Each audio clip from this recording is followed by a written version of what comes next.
On number 2 here, what is the definition of a congruence? If they have the same shape, then they are congruent. So D on this one from before is a great example of why this is not the case. These are the same shape.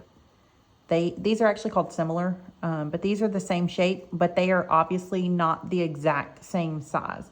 So that is not congruent. They do have to be the same shape and the same size. So it is not A. On B, they have the same area, then they're congruent. So here is an example of why that's not true. Oh, that's a terrible square. So let's say this is a square. Area, length times width, 16. 4 by 4 is a 16. If you have a rectangle, not drawn to scale, that is 2 by 8, 2 for the length, 8 for the width, you've got 16 there. So they have the same area, but obviously they are not congruent. They're not the exact same shape and size. So not B. I don't know if y'all did this one in class, but my take on this is that D is the correct answer. And the reason I say that, a transformation, I don't know if y'all have gotten to a dilation, but I consider a dilation to be a type of transformation. And so I would not say that that is correct. I would personally say that D is the right answer here.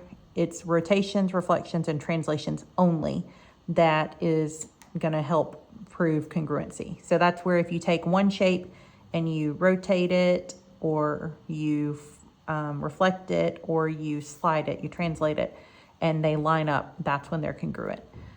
So a dilation, if y'all haven't talked about that, when you go to the eye doctor and if they've ever dilated your pupils, where your pupil is really big or really small, like that's an easy real life example of a dilation.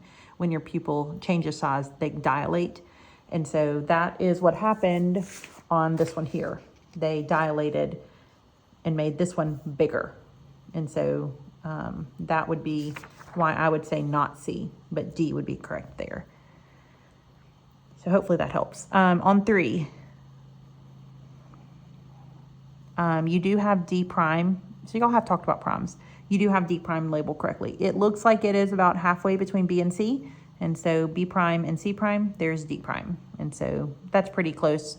They don't give you any scale markings. So as long as you're about halfway, I would give you credit for that. For number 4, 3 schools are located at points A, B, and C.